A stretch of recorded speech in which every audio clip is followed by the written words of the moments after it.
I mix what I like, what I like, what I like, what I like, what I like.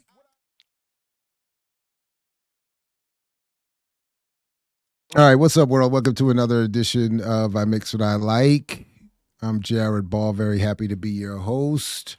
In just a moment, Dr. Ricardo Alvarez will be joining me fresh off of a latest medical consult with Mumia. In fact, he just called and said he was rushing back after that consult. I told him to, to take it easy, don't stress himself. I'll get it started, and we'll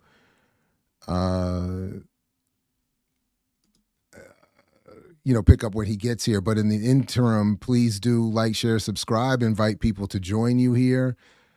Join us here and do what they can to get the word out. And as promised, as I said, not even too long after we got started, fresh off of a medical consult with Mumia, is Dr. Ricardo Alvarez, who has been a longtime physician for Mumia and supporter, obviously. And we welcome him to the show. Thank you for joining me and joining us. Good evening.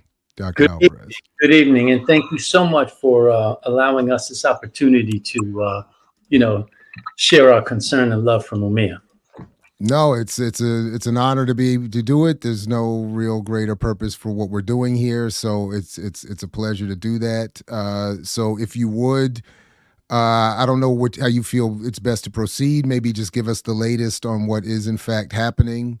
And then we can get to some, maybe the action items, the calls to action, et cetera, that you think we should all get to. But yeah, I'll turn it over to you.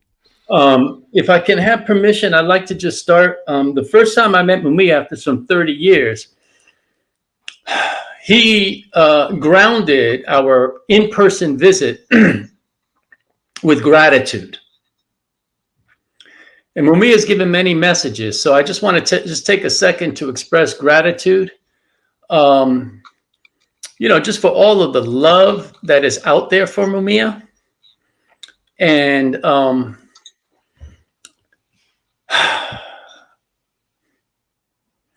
just, really ground ourselves in a recognition that this is a remarkable human being, but he's very human.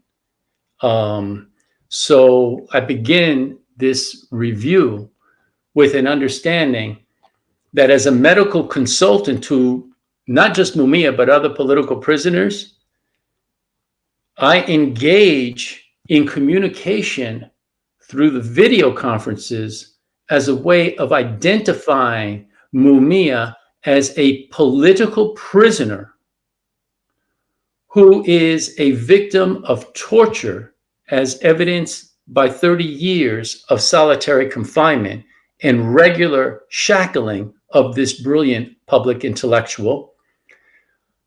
I also identify him as being one of the most surveilled human beings on earth, as evidenced by thousands of pages of COINTELPRO.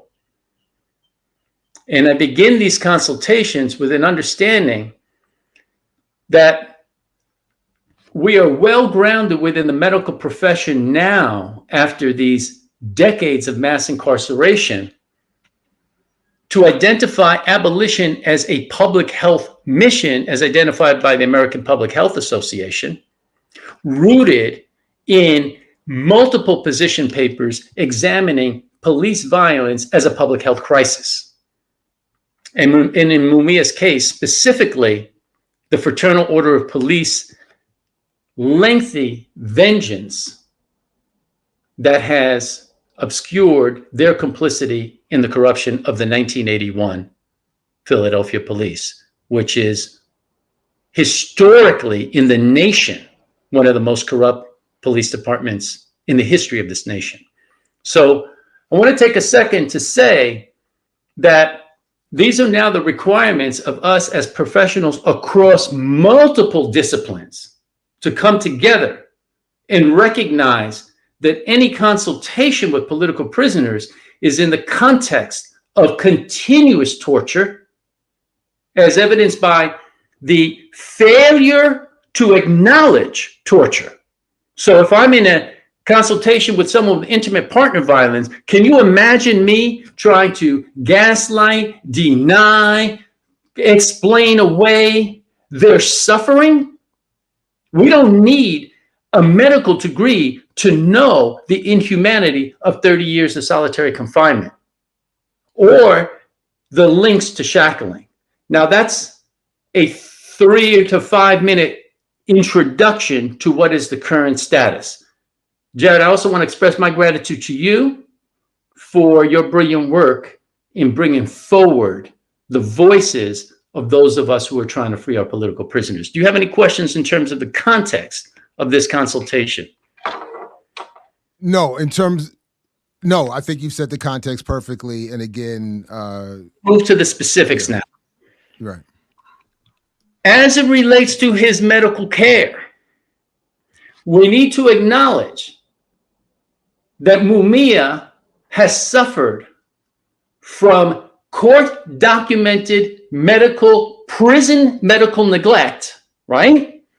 He has suffered admission to an intensive care unit in diabetic ketoacidosis because of the negligence of tracking his sugar levels while administering multiple courses of steroids. He has suffered court-documented harm to his organs, literally his liver cirrhosis that resulted from court-documented neglect of monitoring and denial of treatment, which resulted in cirrhosis and violated the proper standards of care. Now, these were struggles that happened with the organization of Mama Pam and other organizers in the community going there. And we need to acknowledge that it is in this context that there's a high level of vigilance for Mumia's health. What are we observing over the last several months? There are three primary areas that we're observing that give us great concern. One is the fact that Mumia has lost a significant amount of weight. Now, weight loss within the medical context has a grave concern that there may be an underlying process that's going on. That process, after vigilance, and again, the medical team works closely with the legal team. We need to be in service and support the legal team who operates not just in the court of public opinion, but the more challenging court of the courts, right? So we need to be in service and support their work. And in that regard, their vigilance, their capacity under the context of Mumia's harm to establish relationships and get records allows us to monitor and examine whether or not there needs to be something else that has to happen, whether or not there's something that they may be missing. So we remain vigilant. That weight has stabilized over the last several months, but we pay attention to it. Secondly, Mumia has lost all his hair. There could be many reasons for that. It could be related to the exacerbation of his skin condition. However, we need to be aware that the combination of a severe exacerbation of his skin condition to the point where he is literally itching all day and it impacts his sleep, the combination of the weight loss, which is now stabilized, and the combination of the loss of his hair, and there's an element of fatigue, which is complicated because it is so difficult to survive in prison. It is so stressful. We know that there is a phenomenon called accelerated aging. Prisons are antithetical to medical care. There is biomedical literature that's looking at the stresses, the ethical stresses of trying to pretend that you can conduct genuine healthcare in prison. I'm not condemning colleagues. There are some colleagues within prison who've done brilliant and positive work for whom we established Mumia. Do you have a trusting relationship? And there are others for whom he doesn't have a trusting relationship necessarily. But we monitor that. When we get that combination of symptoms, that means that we bring out a medical urgency. Okay? Now, if there was directed action right now that involved a medical emergency that required immediate action in terms of life saving, we would be there. This conversation, I'd be flying back. We'd have a whole team. I got my backup, medical consultation. That's who I was on the phone with. It wasn't with Mumia, but it was with the medical consultation. He is highly monitored, and it is the medical team and the legal team, and we're working with some of the organizing so that we get together and make people aware that there is an urgency. And I also want to share with you, Jared, that we have a responsibility of bringing coherent messages. I want to just if you'll allow me now, I want to share with you, okay, one other matter that is of concern.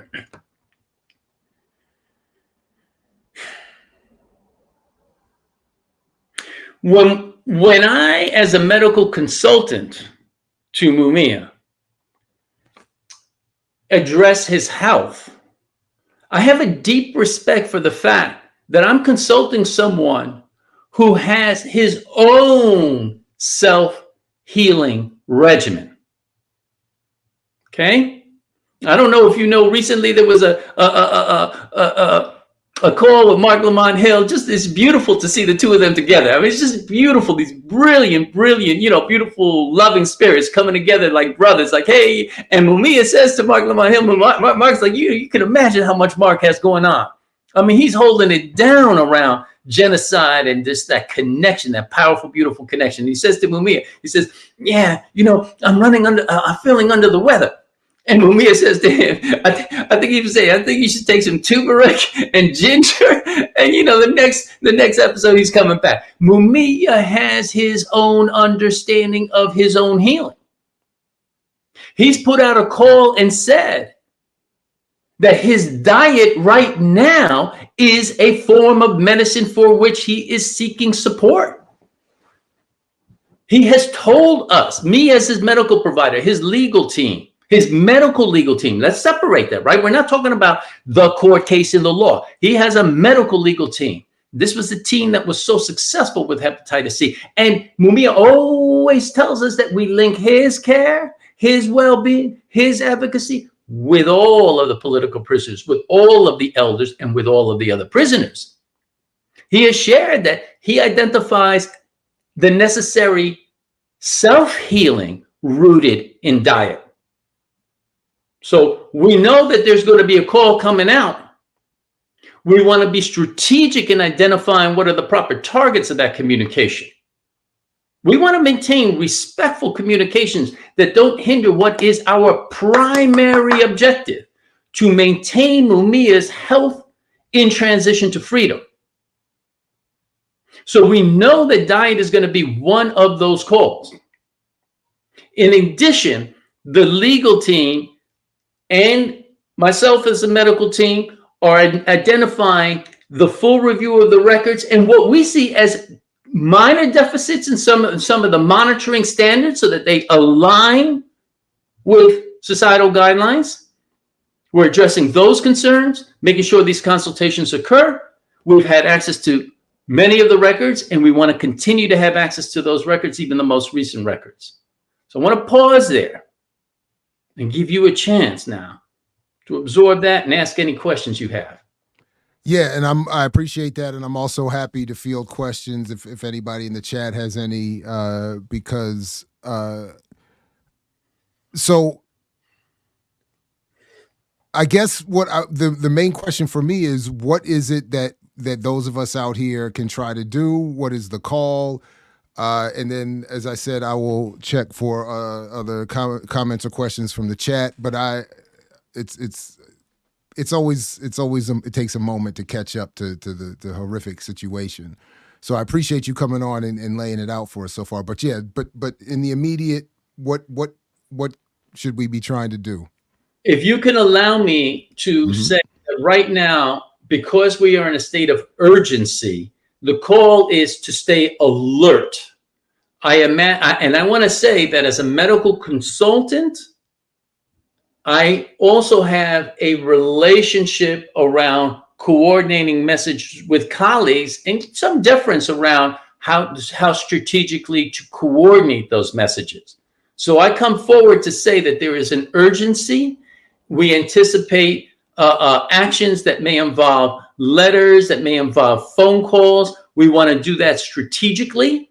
It may involve press conferences. We want to get our messaging aligned. So this serves a purpose. I mean, basically, when Mama Pam, when she's like, "Hey, let's get the call out," right?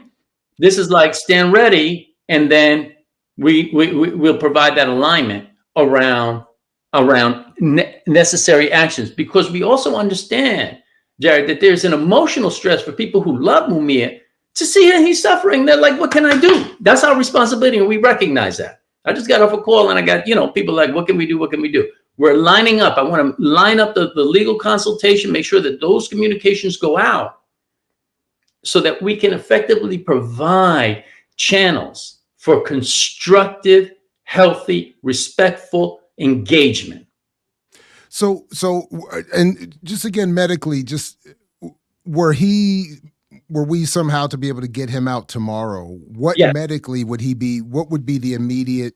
I'm obviously going to the hospital, but like, what happens at the hospital that clearly can't be happening or is not allowed to happen in the prison that would get him back on track relative to his age and health? Okay, so first, let me say something.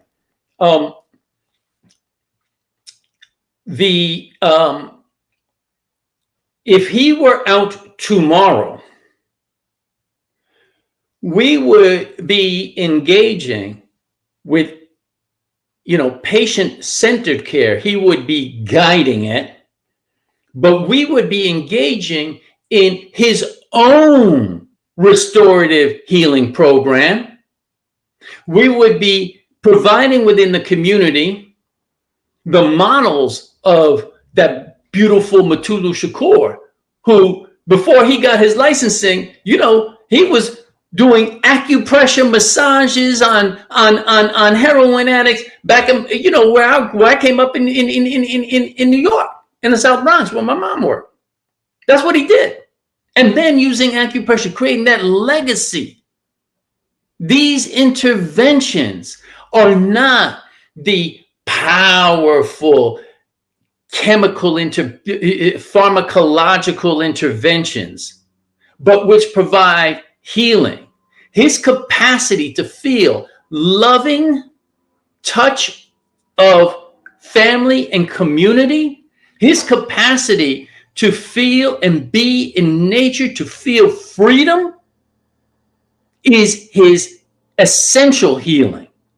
Then that therapeutic relationship he would have, and we would find the right medical provider, which would be an integrative team, I imagine. I already know, there are people within Move who have knowledge about herbs, who have knowledge about acupuncture, who have knowledge about aromatherapy, who have knowledge about healing energies, the energetic flow of movement through a body that allows for healing. He is wise with regard to his self-healing. His message to us now is it's our freedom. So in other words, I misspoke by suggesting he would go to the hospital necessarily. There's a whole other, perhaps. Absolutely. Yeah. Absolutely. Let me also share with you that our threshold for him, if there was a point in this advocacy right now that was the call, that would be out there immediately. But it is appropriate on the part of Mama Pam to say, let's get together now. Let's acknowledge that we have been monitoring for months. We've met a threshold of urgency because we have a constellation of symptoms for which Mumia is communicating a decline, for which he has had analyses and examinations, which is reassuring with regard to the most concerning sides of causes, rather, right? But if there was a sense right now that he needs to go to a hospital, that call would be out immediately, and there would be vigilant monitoring on site and communication. Right now, we need you to know that there is an urgency, and we'll guide messages. Right on. So obviously, myself and everyone else here at BPM is happy to support in whatever the messaging needs to be as often as is possible. I am curious, though, just hearing you talk a little bit and having never met you personally, just only reading your interviews and about your work for feels like a long time now. But What I am curious though about your story a little bit, and I saw someone in the chat say we need more revolutionary doctors, medical doctors, and I just wondered if you could quickly summarize your story. Like, how did you get to where you are? And what was the path that got you, yeah, to My mother. this form of medical practice? My mother. That's it. Okay, No, there it is. I mean, I came up in Washington Heights. I came up 178th in Amsterdam, and she was a single mom, made that whole transition, welfare, night school, nursing. And then she was just like, and we have to understand the history. And I've done 30 years of work in a community health center. Now, the community health center movement was rooted in revolution. It was rooted in understanding of the pathology of tertiary care in hospital. Used to be, when I was coming up, you'd go to the hospital, you'd go to, I was growing up, you'd go to Columbia University. But now the community health center movement was saying, let's get them out of the hospitals. Let's develop a relationship. Our legal origins of community health center work require that 51% of the board be patients. So my training is rooted in an understanding that the lead programs that my mother worked in were a result of the Young Lords advocacy. It's understanding that the Patient Bill of Rights was rooted in taking over Lincoln Hospital and demanding that there be respect for our community. It was rooted in the sense of defending our community. I've been blessed to be working for 30 years, frontline work. Now, listen, I'm giving a language of warfare, the kind of work we do. It is warfare to do frontline work in this country. Healthcare is so distorted right now. From a sense of what is the ethics of accountability, I've been blessed to have, basically, our institution is matriarchal, man. We have women who held it down and was, they were like, you as medical director are accountable to every single member of the community. Anybody has audience with you. That's how we were trained and taught. I have people who work in, and it's not just the healers, weren't just doctors or nurse practitioners or nurses or MAs. I mean, we have people in billing who are being assaulted by the demands of this distorted healthcare system. They're coming in with love for community, holding it down, stressed out to the max to handle these absurd demands of pharmaceutical companies and insurance companies. It's hard slog of work, but the sense of accountability of community, that was ingrained in my training.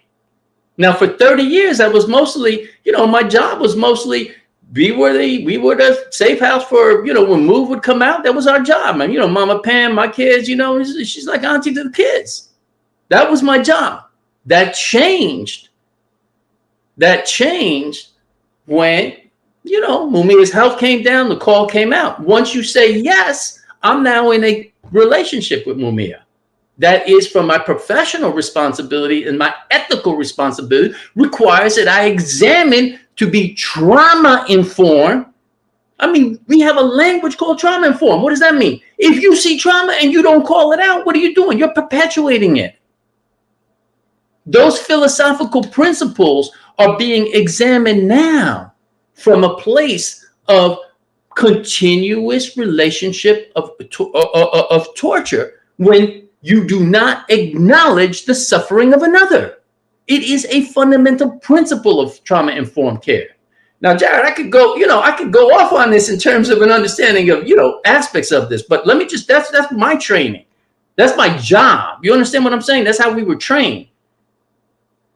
That's how we were trained.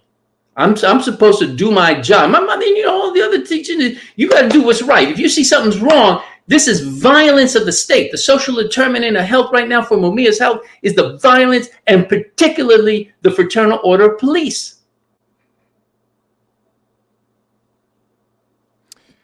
So listen, we didn't plan or script any of this, so we're moving quickly. I know a lot is going on. I want to be mindful of your time. There are a number of questions coming in. I know I have a few more, but how are you for time? And if we've made sure we've taken care of the business. Thank you so much for checking in.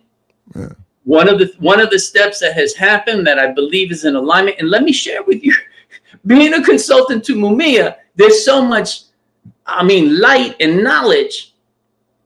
It aligned at the point in my career. I moved to reduce my workload for my self-healing, and then this lined up. So and Pam and Ron's kind of always taught me to stay alert to the messages. This is larger. There's forces at work that are beyond those of us who have titles and are talking with institutions. We need to do that. But we are working off of decades, literally centuries of suffering. But in the last decades, there have been elders who have come out whose suffering has been nothing short of remarkable.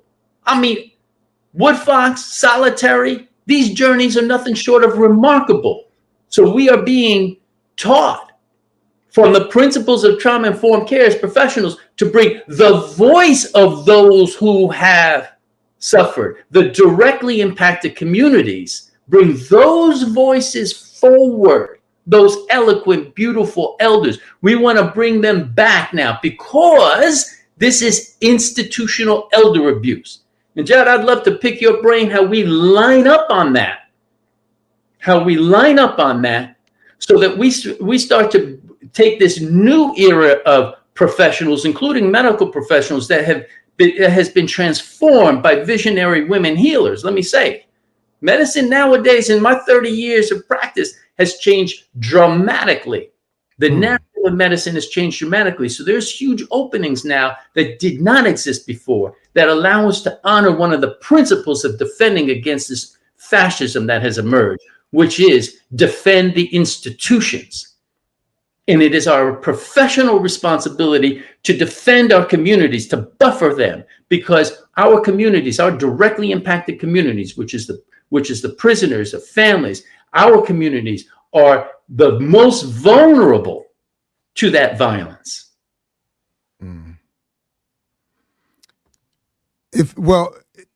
Again, at any point that you need us to wrap, just let me know. There's a lot. All the time, man. All the time you need. I won't hold you too long. But one of the you mentioned something. Well, a number of things, but so you were just now talking about the need, the importance of listening for the messaging and the calls. The political antithesis of that is that I've been hearing this increasingly as we get closer to the election, this louder attempt at a narrative. In fact, I heard it just today, where the argument is increasing meant to challenge a point you just made in passing. You said something to the effect that the state of healthcare in this country is horrific. But increasingly, there's this messaging, particularly targeting Black and brown people, that's saying we have to support Biden in the coming election because the Democrats have provided us this improved state of healthcare. We're at the point of some record low of uninsured people in the country. How does that message comport with the experience you live with? Would be simply put the question, and then I'll get to those in the chat. Okay. I have to be very cautious, and I'll tell you why. I've been blessed. There's something about being in consultation with Mumia because of just his expansiveness. You understand that necessarily. I think Todd Burrow. Look at the brilliance of the people around him. Johanna Fernandez, what she's doing with the historical record of living history, consultation with the archives around communicating with institutions. Look at, you have philosophy, Janine and Joy, and you have all these branches. You have history. You look at your work. So one of the blessings around this, you have, I'm in consultation with what is, broadly speaking, a swath of an intellectual analysis, including an organizing and political analysis. that exists around what is essentially the Mumia's examination of resilience and love within the African diaspora. I mean, that is the essence. Mumia self-identifies as a griot journalist from its roots, not just to speak to power, but to carry the story of the ancestral roots. So in that regard, when we talk about the sheer politics of decision-making as it relates to Biden and healthcare, we need to examine that there are colleagues I have. Now, I'm community health center, but there are people who do the hard slog as well of academic medicine. I think you're in academics too, so you know what that grind can be like, right? And in that regard, there are people who are saying, look, things may be messed up. Maybe we need to get to single payer. Maybe all this stuff is messed up, but it makes a real difference if we have this, what they would call, Obamacare, quote unquote, right? It makes a real difference in people's lives. So I want to say that I can openly state that there is a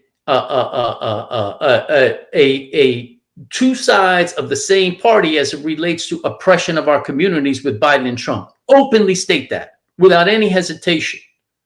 And at the same time, recognize that people are going to have to search their conscience around decisions around Biden with regard to genocide, with regard to mass incarceration, with regard to the violence perpetrated against our communities. And also it requires, as Mark Lamont Hill would say when he gives his sermon at Sabina and his MLK address that was so beautiful and powerful, an examination of the way where there can be complicity of people of all races and nationalities and backgrounds that are complicit with a class interest. And Mumia has spoken about this. He's studying Frantz Fanon. So in terms of, I'm not here to say don't vote Biden, but don't vote Biden or do vote Biden. But I will say that there's a lot of work we can do. Some people can say, I'm going to vote Biden, but there's still a lot of work. It goes way beyond the vote. There's a lot of work we can do right now. The American Medical Association is one of the biggest gangs. Okay? You hear me, right? Now, why do I say that? Because my training was, my degree was in medical sociology. Is to understand the organization of professionalization literally in terms of gang behavior. If you examine their politics, they are probably the third largest donor to the political process after pharmaceutical companies and oil companies, maybe fourth. Huge donations. They have been a part of the narrative that has identified socialized medicine and has exalted the doctor-patient relationship at the expense of community and public health. They have been complicit in, and they literally have had to apologize for what they did when they created, through the Flexner Report a century ago, the structure of modern medicine identified in Rockefeller Medicine Men, where they aligned with the largest robber barons so that they could create a definition of the territory of what was deemed as established medicine and what wasn't. And they did it under the god of the objective science of medicine. So you got to understand, when we talk about which way should we vote, they are both oppressive.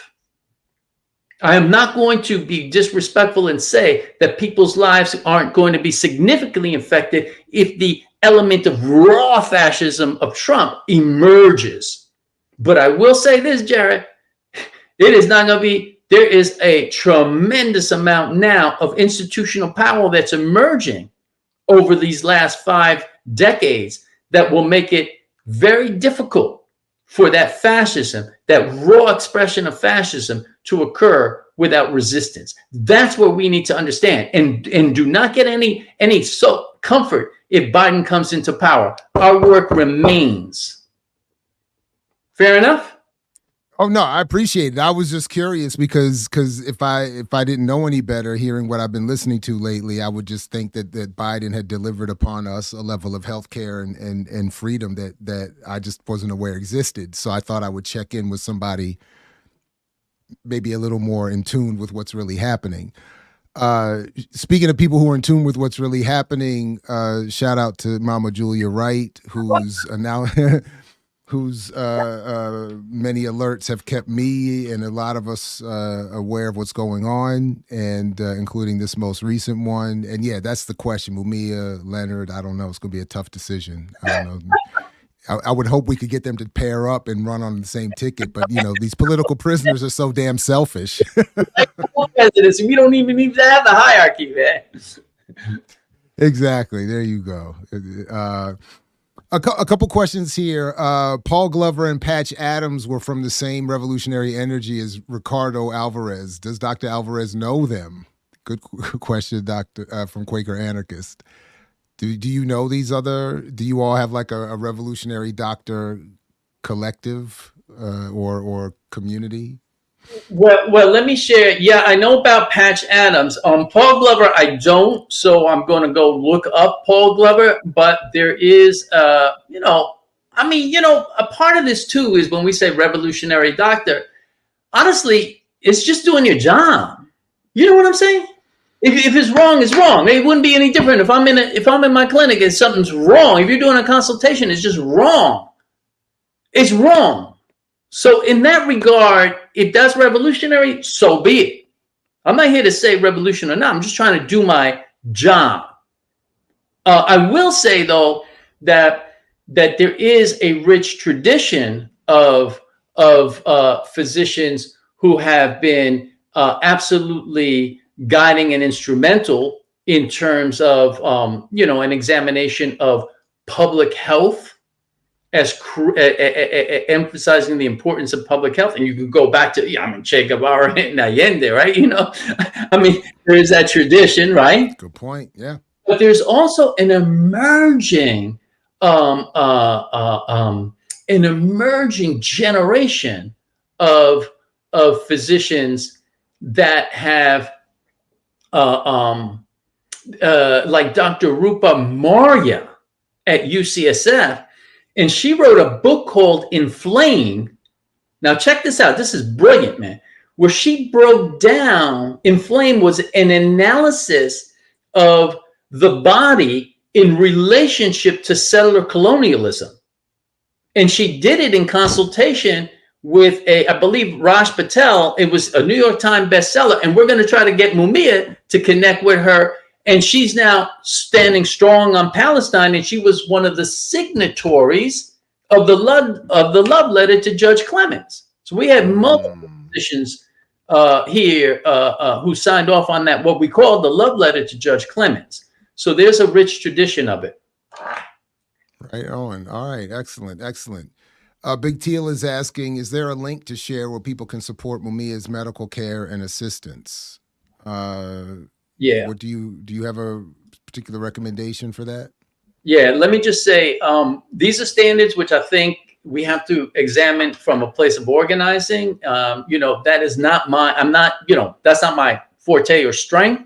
I want to contribute to that development, but the short answer is no. And these are good questions because what shows us the sophistication of your audience around, let's translate this into action. And that's a standard that I want to bring back to my colleagues and sort of say, hey, we have an obligation to do this. So we have a medical urgency now, be poised, but maybe we'll take that up in terms of getting a unified place for updates, a unified place for action. Yes is the answer.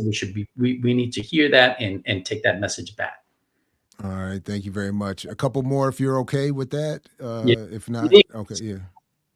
Well, one is just a thank you from Monica Esano Sanchez. Dr. Alvarez, thank you for your support for Mumia all these years. But he doesn't need it. He's just been doing his job, apparently. So no need to thank or, right? Well, on reverse, let's play. Yeah. No, but seriously, on reverse, let's acknowledge Mumia is a gift to us all. You understand that?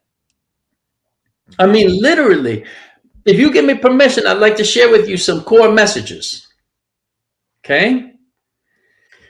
One of the core messages Mumia has given, which emerged when he was identified as having been at risk because we had a recording of the operator at the correctional facility saying that Mumia was transported with COVID to a hospital and they lied doing it. We had the recording and then called back to find the same person who denied that they did that. And when that happened that night, there was mobilized. We must have international calls. We had everybody on the line. And Johanna had the wherewithal to say to the prison, whatever your protocol is on when calls can happen, if we don't hear Mumia right now, we don't hear him right now, we have a press conference lined up. We have this recorded. We're getting ready to move on this. At that time when Mumia came on, he was fine. They were lying, right? So he says, I don't know what what everyone's hollering about. I'm just fine. But on the call was Janet and Janine. They had stayed on because that call was good. And Johanna linked him up with everybody. And that was a turning point in the movement. And someone had said to him during COVID, like, what message do you have? And he said, heal in the family, y'all. I know it may be a pain in the ass, but heal in the family. That's one of the key messages. A second important message that Mumia has given, and I've reviewed these messages with him because it's very important for me to understand that, you can't, Mumia, anyone who wants to dive into Mumia, there's so much to learn. He's like, all his writings are there. But a second message he has given to us very clearly is connect with the ancestors, right? Connect with the ancestors. And then he said something very interesting. He said, we all come from one ancestor. All this strife and everything, humanity comes from one ancestor. The third thing he said that relates to it is be compassionate. Now, Jared, the example he gave of this was when he was 28 days from a execution. He was placed in a special center, a special cell that was a transitional cell to state death. And it was there he shared a story of a guard who was in emotional turmoil and was getting ready to commit an act that would have had implications for future generations. At which point Mumia says to me, I guess he didn't understand my situation that I'm near death, but he took the time to share with this white guard a message to break that generational cycle. Compassion. Another message he gives, and this is something I know I have to work on. I'm passionate about, if I want to do my job right, but he does say, stay calm. We're going to be facing many energies. It's important we stay calm in the face of it. And that's something Mumia has maintained all his life. And then, I think we all heard this message, love, not fear. Right? But it helps me to understand love, not fear. I know people will say, oh, well, maybe we should be allowed to honor the fact that we can feel fear and got it. There's a lot of ways of understanding it. But it's in the context of these core messages that I personally heard, and he's given me permission to share. that helps me understand love, not fear, in a larger context. Wow. Yeah, I got a lot to work on myself hearing that. Big shout out to some folks I see, just everybody, all the remixers for sure, but representatives of Jericho movement, Zaid Muhammad, Sophia Williams, a number of good folks, longtime strugglers are in the building. So shout out to all of you. Dr. Alvarez, one more question, if we can. Can you tell us why Mumia can't go to the prison yard, as was shared on the Mumia listserv? I'm not familiar with. Do you have any information on this? Yes. Let me just say that the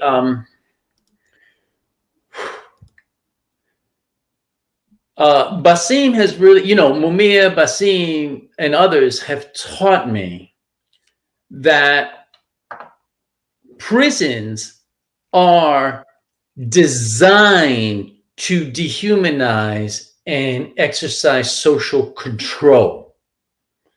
So in this regard, they have very specific rules and limitations. And we believe that Mumia, as never had adequate cardiac rehab after his open heart surgery years ago, and that there is limitations to when he can go to the prison yard. He has access, but it is limited, right? Now, another aspect of this is that these environments, which are designed to break down and degrade and dehumanize, remove the elements of nature. Mumia sends a clear message that he literally feels the connection of love and prayer. Energetically, it sustains him. And he also sends a clear message that it is so precious for him to have access to grass and the dew. Those small things that we take for granted are literally life forces for him.